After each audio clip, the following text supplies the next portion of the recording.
Guys, what happen to YouTube? யூடியூபுக்கு என்ன தான் ஆச்சு அப்படின்னு எனக்கு தெரியல. கடைசி ஒரு வாரம் இட்ஸ் மேட்னஸ் அப்படின்ற மாதிரி சொல்லலாம் தமிழ் யூடியூப் கம்யூனிட்டிக்கு. ஏன்னா அவ்வளோ விஷயங்கள் நடந்திருக்கு. ஃபஸ்ட்டு வந்து பிரியாணி மேன் இர்ஃபானை பற்றி ஒரு வீடியோ போட்டார். அதுக்கு இர்ஃபான் ஒரு ரிப்ளை வீடியோ போட்டார். அதுக்கப்புறம் அது ஒரு பெரிய பிரச்சனை ஆச்சு. திரும்பி பிரியாணி மேன் ஒரு வீடியோ போட்டார். அந்த ஒரு விஷயத்தில் நிறைய ரெண்டு பேருக்கும் ஆப்போசிட்டாகவும் சப்போர்ட்டாகவும் நிறைய பேர் பேசிகிட்டு இருந்தாங்க. இந்த மாதிரி விஷயம் நடந்துட்டு இருக்கும்போது பல யூடியூபர்ஸ் இதை பற்றி பேசுகிறாங்க, நியூஸ் சேனல்ஸ் பேசுகிறாங்க. அங்கேருந்து இப்போ வந்து பார்த்தீங்கன்னா A2D வந்து, அதாவது பிரியாணி மேன் இர்ஃபானை பற்றி வீடியோ போட்டதுக்கு முன்னாடி தயாலு டிசைன்ஸ் அப்படின்ற ஒரு இன்ஸ்டாகிராம் பேஜ் இருக்குது. அவங்கள பற்றி ஒரு வீடியோ போட்டு அவங்க பண்ணுற டெய்லரிங்கில் ஸ்கேம்ஸ்லாம் நடக்குது அப்படின்ற மாதிரி சில விஷயங்கள்லாம் சொல்லி வீடியோ போட்டிருக்காரு. ஸோ அதுக்கப்புறம் இப்போ ரீசெண்டாக பார்த்தீங்கன்னா A2D, அதாவது நேற்று வந்து பார்த்தீங்கன்னா A2D சேனல்லேருந்து பிரியாணி மேன் வந்து சொன்னது தப்பு அப்படின்ற மாதிரி சொல்லி, அதாவது தயாலு டிசைன்ஸ் வீடியோவில் அவர் சொன்னது நிறைய விஷயம் தப்பு அப்படின்ற மாதிரி சொல்லி A2D ஒரு வீடியோ போட்டிருப்பாரு. ஆனால் அந்த வீடியோட கடைசியில் இப்போ நடந்துட்டு இருக்க இஷ்யூக்கும், நான் இப்போ அந்த வீடியோவை முன்னாடியே எடுத்து வச்சிட்டேன், இப்போ நடந்துட்டு இருக்க இஷ்யூக்கும் இதுக்கும் எந்த சம்மந்தமும் இல்லை. நான் அந்த இஷ்யூவை பற்றி பேசல, அதுக்கு ஒரு பர்சனல் இஷ்யூ. இது வந்து ஸ்டார்ட் அப் ஆரம்பிக்கிறவங்களுக்குலாம் ஒரு பிரச்சனையே இருக்கக்கூடாதுன்னு நான் இதை போகிறேன் அப்படின்ற மாதிரி சொல்லிட்டாரு. இது முடிஞ்சிடுச்சு. ஸோ இந்த வீடியோவை பார்த்தா பிரியாணி மேன் அது கிரியேட் பண்ணி ஒரு லைவ் போடுறாரு நேற்று. அந்த லைவ் இப்போ இருக்காது, மேபி அதை ரீஅப்லோட் பண்ண சில சேனல்ஸ் பண்ணியிருக்கலாம்.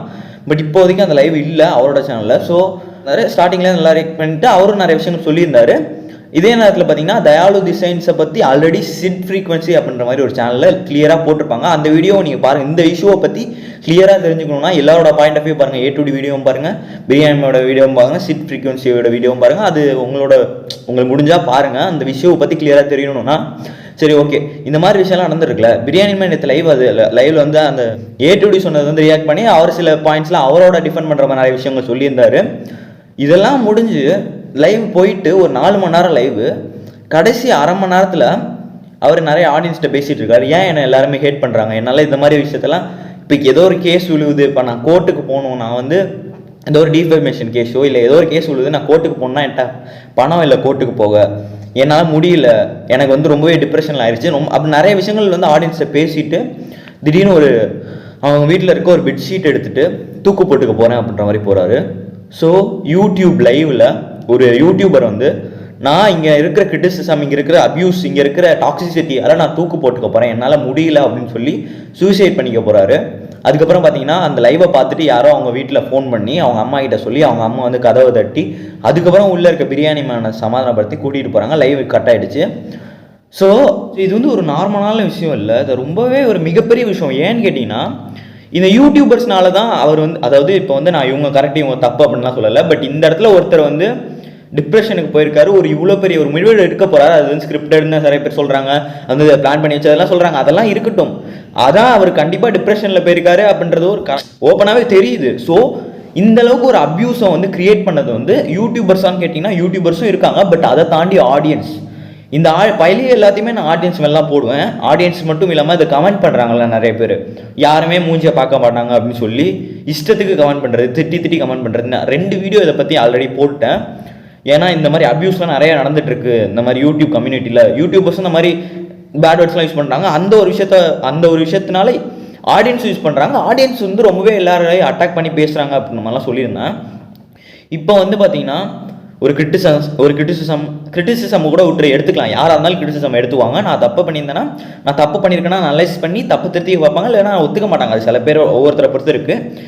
இதுவே ஒரு அப்யூஸ், ஒரு ஹேட்டு, பிளைண்ட் ஹேட்டு அப்படின்ற மாதிரி ஒரு விஷயம் வரும்போது, இப்போ எக்ஸாம்பிளுக்கு இர்ஃபானை ஒருத்தருக்கு பிடிக்கலனா, பிளைண்டாக அவரை ஹேட் பண்ணுறாங்கன்னா, அவர் மேலே தப்பே இல்லைனாலும் அவர் தப்புன்னு தான் சொல்லி அவரை கமெண்ட் பண்ணுவாங்க. இதுவே பிரியாணி மேலே ஒருத்தருக்கு பிடிக்கலனா, அவர் மேலே தப்பே இல்லைனாலும் அவருக்கு தப்பு இருக்குன்னு சொல்லி தான் கமெண்ட் பண்ணுவாங்க.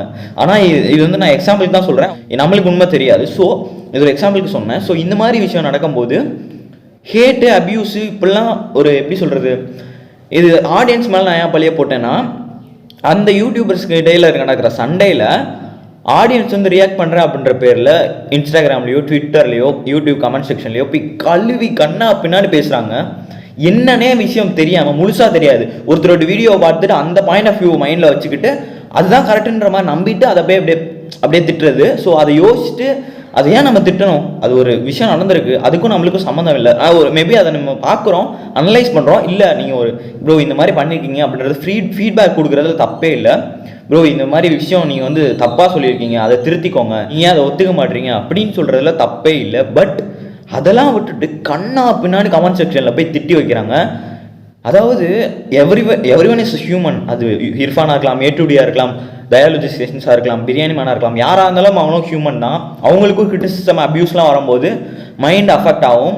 என்னதான் நம்ம வந்து 4 குட் கமெண்ட் வந்தாலும் மீதி இருக்க வந்து ஒரு ஹேட் கமெண்ட்டை பார்த்தா நம்ம மனசுக்கு உடஞ்சிரும். எந்த அளவுக்கு ஹாப்பியாக இருந்தோமோ அது அப்படியே நம்மளை உடச்சிரும். ஸோ அந்த அளவுக்கு இந்த சோஷியல் மீடியா அப்படின்றது வந்து யாருன்னே தெரியாதவங்க நம்மளை வந்து பாராட்டுவாங்க, யாருன்னே தெரியாதவங்க நம்ம வந்து திட்டுவாங்க. ஸோ அந்த இடத்துல உடையும் போது டிப்ரெஷன் வரும். அது மைண்டு ஒருத்தரோட மைண்டை பொறுத்து இருக்குது. அதை வந்து நம்ம ஹேண்டில் பண்ணுறதும் இல்லை, அதை வந்து ஹேண்டில் பண்ணாமல் போகிறதும். ஸோ இப்படி ஒரு விஷயம் நடந்திருக்கும் போது அவர் வந்து ஸ்கிரிப்டடாக பண்ணுறாரு, இந்த மாதிரி அவர் சிம்பத்தி க்ரியேட் பண்ணுறாரு அப்படின்லாம் தாண்டி அப்யூஸ் அப்படின்ற விஷயம் நடந்திருக்கு, ஹேட் அப்படின்ற விஷயம் நடந்திருக்கு, பிளைண்ட் ஹேட் அப்படின்ற விஷயம் நடந்திருக்கு. அது யாருக்காக இருந்தாலும் சரி. ஸோ இந்த விஷயத்துக்குலாம் தப்பு நான் யாருன்னு சொல்லுவேன்னா ஆடியன்ஸாக நான் சொல்லுவேன். அதே நேரத்தில் யூடியூப்ஸ் மேலேயும் தப்பு இருக்குது, பட் யூடியூபர்ஸை தாண்டி ஆடியன்ஸ் மேலே தப்பு இருக்குது. ஏன்னா இந்த விஷயம் உண்மை யாருக்குமே தெரியாது. ஏன் இப்போ எத்தனையோ யூடியூபர்ஸ் பேசுகிறேன், நான் பேசுகிறேன், எவ்வளோ யூடியூபர்ஸ் இந்த விஷயத்தை பற்றி பேசுகிறாங்க, பட் யாருக்குமே 100% உண்மை தெரியாது. 2021 ஜேசன் சாமுவேல் சொன்ன விஷயத்துக்கும் அதே நேரத்தில் அப்போ பிரியாணி மேன் பண்ண விஷயங்களுக்கும் அதுக்கும் உண்மை 100% யாருக்குமே தெரியாது. இப்போ நடக்கிற விஷயத்துக்கும் 100% உண்மை யாருக்குமே தெரியாது. இருந்தாலும் ஆடியன்ஸ் வந்து ஒரு பிளைண்ட் ஹேட்டையோ இல்லை தேவையில்லாமல் நான் வந்து இந்த யூடியூபர்ஸ் சொல்கிற வீடியோவை பார்த்துட்டு நான் போய் அவங்களை பிளைண்ட் ஹேட் பண்ண போகிறேன், அவங்கள வந்து அப்யூஸ் பண்ண போகிறேன் அப்படின்றது இறங்குறது எந்த விதத்தில் நியாயம் எனக்கு தெரில. ஸோ ஏ2டி அவர்கள் இந்த வீடியோவை போட்டது கரெக்டானு கேட்டிங்கன்னா I think it's doesn't seem fair. ஏன்னா என்ன தான் இவ்வளோ பெரிய விஷயம் நடக்குதுன்னு தெரிஞ்சிருந்தாலும் மேபி அதை தள்ளி வச்சு போட்டுக்கலாம். அது அவரோட இஷ்டம் தான், நான் தப்புன்னு சொல்லலை. பட் இந்த சமயத்தில் போட்டது ஒரு மிகப்பெரிய பின்விளைவுகளை ஏற்படுத்தி இப்போ ஒரு மிகப்பெரிய சேயர்ஸை வந்து க்ரியேட் பண்ணியிருக்கு. ஸோ அப்யூஸை வந்து தயவு செஞ்சு எந்த யூடியூபர் மேலேயும் வைக்காதீங்க. தப்பே பண்ணியிருந்தாலும் சரி ஃபீட்பேக்கை கொடுங்க, கமெண்ட்ஸ் செக்ஷனில் வந்து ஃபீட்பேக்கை கொடுங்க. அது யாராக இருந்தாலும் சரி, அவங்க யூடியூபர்ஸ் தான் அப்யூஸாக பேசுகிறாங்க, நானும் அப்படி தான் பேசுவேன்னு சொல்லி தயவு செஞ்சு பேசாதீங்க. இந்த விஷயத்தை பற்றி நான் உடனே சொல்லிடணும்னு நினச்சி தான் அவசரமாக இந்த வீடியோ மேக் பண்ணுறது. தயவு செஞ்சு அப்யூஸோ இல்லை வல்கரான வேர்ட்ஸோ ஃபேமிலியையோ இல்லை அவங்களையோ திட்டி தயவு செஞ்சு எந்த யூடியூப் சேனலையும் போடாதீங்க. அவங்க என்ன தப்பு பண்ணியிருந்தாலும் ஜஸ்ட் கிரிட்டிசைஸ் பண்ணுங்கள், கன்ஸ்ட்ரக்டிவ் கிரிட்டிசிசம் பண்ணுங்கள். தயவு செஞ்சு அதை மட்டும் பண்ணுங்கன்னு சொல்லணும்னு தான் நான் இந்த வீடியோவை மேக் பண்ணேன். ஸோ இதோட இந்த வீடியோ முடிச்சுக்கிறேன். இதுக்கப்புறம் எங்கே இது போய் முடிய போகுதுன்னு எனக்கு தெரியல. So everything will be all right அப்படின்ற மாதிரி நான் நம்புகிறேன். YouTube community, Tamil YouTube community ஒரு நார்மலான ஸ்டேட்டுக்கு வரணும் அப்படின்னு சொல்லி நம்புகிறேன். ஒரு கேஸ் ரொம்ப கலவரமான ஒரு நிலைமையில் இருக்குது. ஸோ அதை நான் அவ்வளோதான் சொல்ல நினச்சேன். அப்யூஸ் தயவு செஞ்சு யாரையும் பண்ணாதீங்க. இந்த யூடியூபராக இருக்கட்டும், ஆடியன்ஸ் யாரும் யூடியூபர்ஸ் யாரையும் அப்யூஸ் பண்ணாதீங்க. அதே நேரத்தில் யூடியூபர்ஸ் யாரும் அப்யூசிவான வேர்ட்ஸ் யூஸ் பண்ணாமல் கன்ஸ்ட்ரக்டிவ் கிரிட்டிசிசம் பண்ணுங்க அப்படின்னு சொல்லி இந்த வீடியோ முடிச்சுக்கிறேன். பாய்.